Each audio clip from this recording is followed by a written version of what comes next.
taking her to Tokyo back in 2014. She played the players like Azarenka, Safarova, Kerber and Wozniacki in the final, who are all top players, I believe, inside the top 20, 30 at that time. So the tournament was exceptionally strong.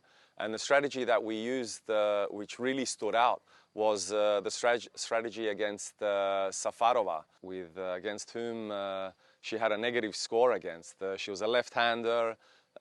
Just somehow she couldn't break her. Somehow she always read her next shot and really put a lot of problems towards Ana. And I remember studying Safarova, where she hits, when someone hits a cross-court shot or a down-the-line shot. So one of the tactics that I implied with Ana. Welcome to Coachlife, where tennis isn't just a game, it's a relentless pursuit.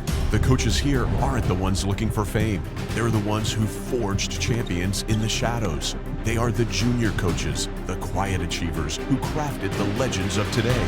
Players like Iga Swiatek, Coco Gauff, and Taylor Fritz. These are the coaches who know the grind, the discipline, and the passion it takes to go from a kid with potential to a world-class athlete.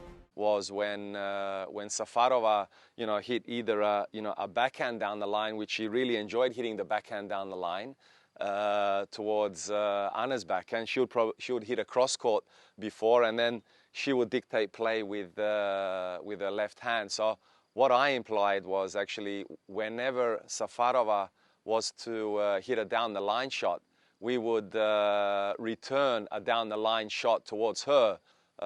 Which I would call it's almost like a mirror strategy, where the down the line Safarova shots we would actually return back down the line and then catch her off guard, and then we would actually dictate the point with the next one, which was probably either a backhand cross aggressive or an inside out forehand, but then we would get her on the run and dictate play, and it showed to be successful.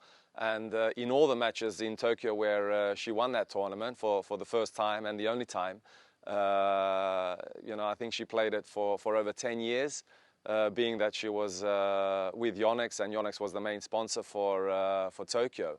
But yeah, that really stood out, that match, and just a simple strategy like, it's almost like a mirror image. When someone hits a down the line shot, you hit a down the line shot, which in normal cases you'd probably hit a cross court to try and get your opponent off court. But in this case, where Safarova being a left-hander, when we hit the backhand cross, then she would dictate play, either going back behind us or using the forehand down the line. But in this case, like I mentioned, a mirror image, the down the line shot, whether even on the forehand. So even when Safarova was hitting the forehand down the line, I told Ana to actually hit to her as well, a forehand down the line. And the other thing as well is Safarova really moves well. Once she hit that down the line, she really moved well back to the center, or closer to the center of the court, really being prepared for that first shot of Ana going cross court. So we really took her off guard by hitting the down the line. And once we caught her off guard with the down the line, what then we actually applied is, then she was hitting cross and down the lines and then we caught Safarova totally off guard, not knowing where Ana was going to hit that shot from her down the line. So that was a winning tactic in our case for Ana.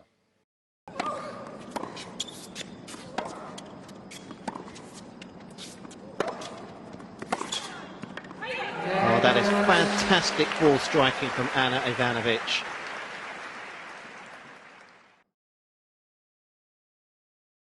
The mirror strategy that I would use, which I did use for Ana in Tokyo, with a lot of my players, I guess, it's a good strategy when your players are sometimes actually a little bit lost. They don't have the answers sometimes against their players. So what happens is you transfer it to actually your opponent. So then you force your opponent to actually do something, try something, to get outside of their comfort zone.